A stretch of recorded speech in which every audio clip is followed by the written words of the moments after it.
हमारे चैनल को सब्सक्राइब करें और बेल आइकन दबाएं। अखंड भारत के लिए जो है मोदी जी के लिए यहाँ प्रार्थना करी है। मैंने उनके अखंड राज्य के लिए किया। भारत तो अखंड ही है, भारत को कोई खंडित नहीं कर सकता। भारत की अखंडता, एकता और संप्रभुता को जो चुनौती देगा वो नष्ट हो जाएगा। गुजरात के लिए तो आपने किया, मध्य प्रदेश और 23-24 में जो चुनाव है मैं बिल्कुल पूरा सहयोग करूंगी इसमें कि भारतीय जनता पार्टी की सरकार यहाँ बने। गुजरात चुनाव की क्या स्थितियाँ बनेंगी? गुजरात तो मॉडल स्टेट है, मोदी जी ने बनाया और उसी के कारण उनको लोगों ने देश का प्रधानमंत्री पद के लिए 2014 का जो वोट पड़ा है वो गुजरात के मॉडल पे पड़ा है और इसलिए गुजरात तो सर्वत्र बीजेपी की ही विजय रहेगी गुजरात की। और गुजरात का कनेक्शन है नर्मदा जी से, क्योंकि रेवा नायक बंजारा जो आया था उसने पुनः जीर्णोद्धार किया था इस कुंड का, इसलिए मैंने उस कुंड से ही प्रार्थना की है मोदी जी के लिए। आज सीएम शिवराज सिंह चौहान भी जो है एक्शन में दिखाई दे रहे हैं लगातार। आज डिंडोरी में भी कल वो तो हमेशा एक्टिव रहते हैं, मैं तो उनको मना भी करती हूँ कि इतनी मेहनत मत किया करो, रात दिन उनको चैन ही नहीं मिलता। इसलिए आज क्या, वो तो मुझे लगता है वो जब से सीएम बने तब से एक्शन मोड में ही रहते, बहुत मेहनत करने वाले सीएम है। उतनी मेहनत के बाद भी ताकि भ्रष्टाचार उसी तरीके से है, अधिकारी लोग उसी तरीके से। अब ये तो आपको शिवराज जी को बोलना पड़ेगा, ठीक है। और शराबबंदी को लेकर के भी आपका वो मेरी उनसे बात हुई है तो उन्होंने मेरे को कहा कि हमको नई नीति का जो ड्राफ्ट है उसमें वो मेरे से और बाबा रामदेव जी से पूछेंगे। देखिए, मैं शराब की विरोधी हूँ, सरकार की नहीं। मैं शराब की विरोधी हूँ, बीजेपी की नहीं। मैं नियंत्रित शराब वितरण प्रणाली चाहती हूँ और शिवराज जी ने सरेआम पब्लिक में घोषणा की है। जब बाबा रामदेव हम बैठे हुए थे मंच पे और भी उनने कमलेश दाजी और संत बुलाए थे सभी समाजों के, उन्होंने कहा है कि जब नया ड्राफ्ट बनेगा, क्योंकि पुराना क्या हुआ कि एक दो जगह हमने बंद करवाई तो कोर्ट से स्टे लेके आ गए, क्योंकि उनके पास ग्राउंड था स्टे ले आने का, तो उसमें फजीता हो गया। तो इसलिए फिर ये तय हुआ कि 2-3 महीने का इंतजार करते हैं और नया ड्राफ्ट आएगा और उसमें हम सबसे पूछ करके ही नई शराब वितरण की प्रणाली बनेगी। तो मैं शिवराज जी का भरोसा करती हूँ कि वो ऐसा करेंगी। नहीं, बस ये 15 दिसंबर तक की बात है। इंदौर के जो सांसद हैं वो तो कह रहे हैं कि नेपाल की बियर भी ला करके यहाँ बेची जाए। अब वो आप इस सारे विषयों पे आप शिवराज जी से पूछना पड़ेगा आपको, क्योंकि नीति बनाने वाले वो होंगे, ठीक है। या उनसे पूछिए आप उनसे पूछिए, उन्हीं से पूछना जरूरी है।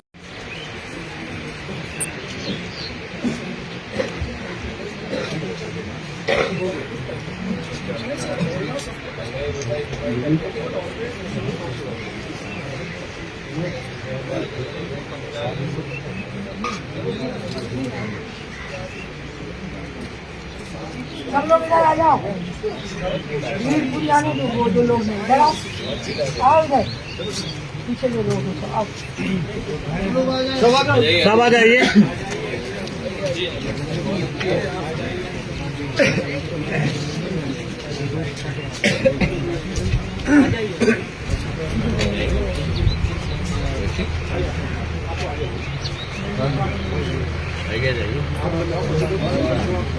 आज गीता जयंती है और आज मोक्षदा एकादशी है। आज के दिन इस पावन जगह पे आकर मुझे बहुत अच्छा लगा। ये जगह बहुत अलौकिक है। जब हमने मिड डे मील की योजना प्रारंभ की तो हमको अधिकारियों ने कहा कि नहीं हो पाएगा। मैंने कहा नहीं हो जाएगा। बोले स्कूलों में बहुत गचपच मचेगी, नहीं का कुछ नहीं होगा, होने दो। तो हमने कहा कि आप एक ऐसा गांव चुनो जो आदिवासियों का हो और मैं वहाँ कन्याओं को अपने हाथ से भोजन कराऊँ। तो अपने आप ये यहाँ का गांव चुना गया। तो मैं हेलीकॉप्टर मंडरा रहा था तो ये मुझे दिखा स्थान। तो मैंने पूछा किन का है, तो बताया गया कि यहाँ एक बहुत वृद्ध संत माता जी है। तो मैंने कहा जब कार्यक्रम खत्म हो जाएगा तो मुझे उनसे मिलाना। तो मैं कार्यक्रम खत्म होने के बाद में उनको मिलने आई, उन्होंने मुझे भोजन कराया, फिर मैंने मैया जी के दर्शन किए। हमारी मिड डे मील योजना इतनी सफल हुई, मनमोहन सिंह जी के सामने जब हमने उसका प्रेजेंटेशन किया तो उनको इतनी अच्छी लगी, क्योंकि स्कूल का जो ड्रॉप आउट रेट था वो अचानक घट गया और स्कूल जाने वाले बच्चों की संख्या बहुत बढ़ गई। तो उन्होंने कहा ये तो बहुत सफल योजना है और इसको पूरे देश में लागू करें और सेंट्रल गवर्नमेंट इसको असिस्टेंस दी और अब वो सब जगह पर चल पड़ी। तो ये यहाँ के ही आशीर्वाद से वो योजना सफल हुई जो आज पूरे देश में लगभग सभी राज्यों में चल रही है मिड डे मील की योजना। और जो माँ यहाँ रहती थी ये परंपरा से महिला संतों का मठ है। तो यहाँ महिला संतों ने ही तप किया है, वो यहाँ रही हूँ अपने तब से इस स्थान को जागृत रखा है। और ये जो मैया जी ये यहाँ इतनी सुंदर हैं, अभी भी उतनी की सुंदर मिली जितनी वो हैं।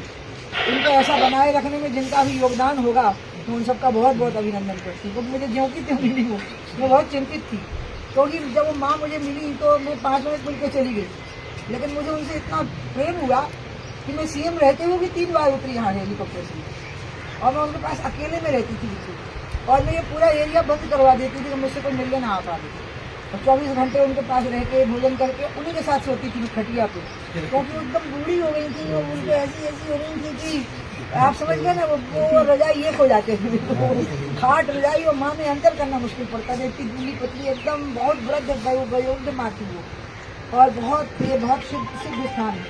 इसलिए मैंने यहाँ के अधिकारियों को कहा है कि यहाँ अति आवश्यकता में ही निर्माण होना चाहिए, अन्यथा नहीं होना चाहिए, ताकि क्योंकि नर्मदा जी की जो प्रतिमा है अमरकंटक में, वो 33 करोड़ देवी देवताओं के द्वारा स्थापित प्रतिमा है, आप ये ध्यान रखिएगा।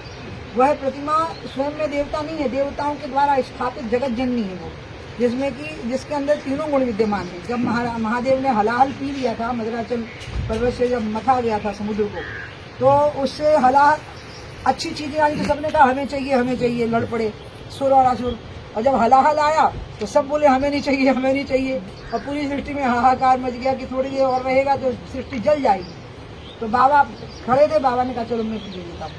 बाबा ने पी लिया, उनको बहुत गर्मी लगी, वो शिवरात्रि थी जब बाबा ने पिया था, इतनी गर्मी लगी कि तड़प गए वो, और पार्वती जी भी कैलाश से आके और ऋषिकेश के नीलकंठ पे शिला पे बैठ के उनकी प्रतीक्षा कर रही थी, और कैलाश से आ गई थी और वहां रुक गई थी।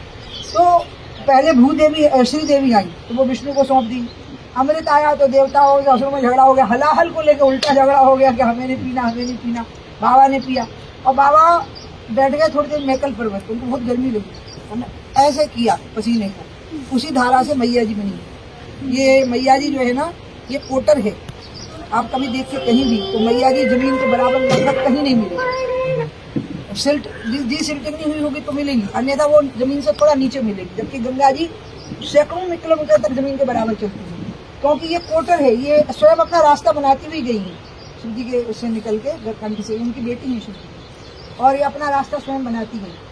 और इसलिए जब देवता हिमालय पहुंचे पीछे तो उन्होंने बाबा से पूछा, फिर बाबा नीलकंठ पहुंचे ऋषिकेश, वहां थोड़ी देर रहे, उनके कंठ को शांति मिली, फिर वो कैलाश गए, लेकिन उनका कंठ नीला हो गया हमेशा के लिए, क्योंकि वो पेट में नहीं ले गए विष को, पेट में ले गए होते तो विष हाथे फाड़ के निकल आया होता, तो इसलिए विष गले में ही अटका लिया उन्होंने, और पार्वती जी को वहां से लेके और फिर वो आगे बढ़े, तो देवता उनको हिमालय में मिले, 33 करोड़ देवी देवता चौखंबा पर्वत के नीचे। मैं बिल्कुल सच्ची कथा कह रही हूँ, क्योंकि मैंने वो सारे स्थान विजिट किए चौखंबा पर्वत में, तो वहाँ पर सब देवताओं ने कहा कि जब आप चले थे वहाँ से तो आप तो बिल्कुल जल के भस्म होने की स्थिति में थे, तो हमें बचाने के लिए आपने किया, तो कहाँ आपका ठीक हुआ है पहला? तो उन्होंने कहा पहला विश्राम मैंने मैकल पर्वत पे किया था। तो सारे देवता उस पर्वत को विजिट करने आए, देवोत्थान एकादशी के दिन वो वहाँ आए, और वहां पर उनको कुछ नहीं दिखा, उनको एक झुरमुट सा दिखा, और उसमें एक लड़की हंसती हुई चली गई अंदर, 5-6 साल की लड़की, सांवले रंग की, और अचानक वो लड़की उधर देखा तो वहां लड़की की जगह मूर्ति मिली, उन्होंने वो शालिग्राम की प्रतिमा थी, उन्होंने उसको स्थापित कर दिया, स्वयं उसमें प्राण प्रतिष्ठा करी, और वो मूर्ति बनी रही। फिर आदिशंकर ने उनको ढूंढ लिया, और फिर रेवा नायक बंजारा जो गुजरात के थे, नमक के व्यापारी, आदिवासियों को नमक देने आए थे, तो उनने वही दृश्य देखा कि एक लड़की हंसती हुई झुरमुट में चली गई। तो रेवा नायक ने कहा अरे रुको, वहाँ झुरमुट है, इतनी छोटी बच्ची हो, और वहाँ उन्होंने देखा प्रतिमा पड़ी है और मंदिर थोड़ा टूटा फूटा है, तो रेवा नायक ने ठीक करवाया। कुंड मूल कुंड पहले आदिशंकर का है 33 करोड़ देवी देवताओं के बाद, और फिर आदिशंकर का, फिर रेवा नायक का है।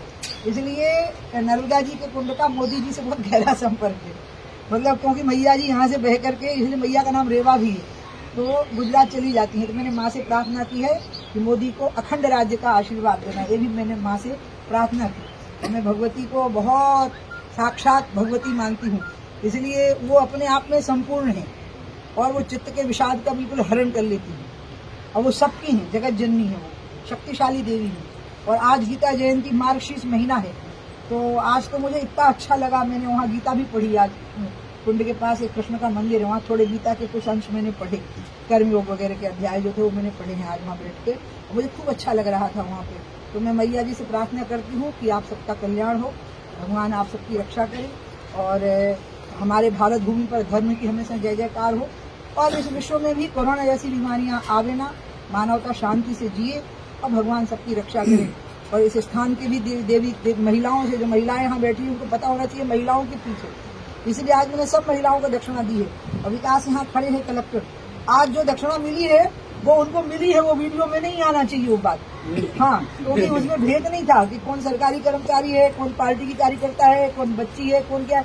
आज देवी रूप मान करके मैंने उनकी अर्चना की है और उनको मैंने सबको दक्षिणा दी कि मेरे हाथ से दक्षिणा लो। और एक आध लड़कों को भी दे दी, नहीं तो बेचारे अपने आप को दुखी जिनमें मेरा मन आया आत्मा वही उनको मैं दी है।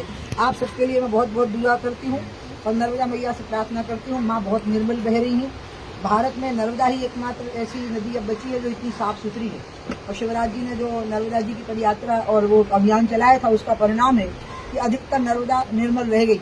अब आगे भी रह जाए, क्योंकि सरकारी प्रयास को समाज के सहयोग के बिना सफल नहीं होती, क्योंकि मॉनिटरिंग नहीं हो सकती। सरकार ने एक बार कोई चीज शुरू कर दी तो उसकी मॉनिटरिंग मुश्किल होती है। किसी बिल्डिंग की मॉनिटरिंग हो सकती है, बिल्डिंग की एक्टिविटी की हो सकती है, लेकिन किसी प्रवाह की, किसी वन की नहीं हो सकती जब तक कि समाज उसमें साथ नहीं देगा। तो आप सभी लोग भी चेष्टा करिए, बिल्कुल गंदगी ना हुआ करे और कोई एक भी चीज नहीं छूटना। अभी हमने दीपक छोड़ा, बहुत बड़ा कष्ट छोड़ा था, क्योंकि वो दीपक जो है ना वो आर्टिफिशियल था। तो मेरे मन में कह भी रही थी अपने इंस्पेक्टर को, पंकज पांडे को, कि इसको उठाते जाओ, छोड़ो मत यहाँ पर। ऐसे प्रयास करिए। कोई सरकारों ने थोड़ी नर्मदा जी बनाई है, नर्मदा जी स्वयं आई है। 33 करोड़ देवी देवताओं ने प्रतिष्ठा की है और परिक्रमा वासियों ने इसको बनाए रखा है और आप लोगों ने बनाए रखा। सरकार आपका सहयोग कर रही है कि ऐसा बना रहे। बस इन्हीं शब्दों के साथ मैं आप सबको बहुत बहुत नर्मदा गीता जयंती की शुभकामनाएं देती हूँ। हमेशा आपके अंतःकरण का जो धर्म है उसकी विजय हो और आपके अंतःकरण में यदि कभी अधर्म का उदय हो तो उसकी पराजय हो। बस इन्हीं शब्दों के साथ अपनी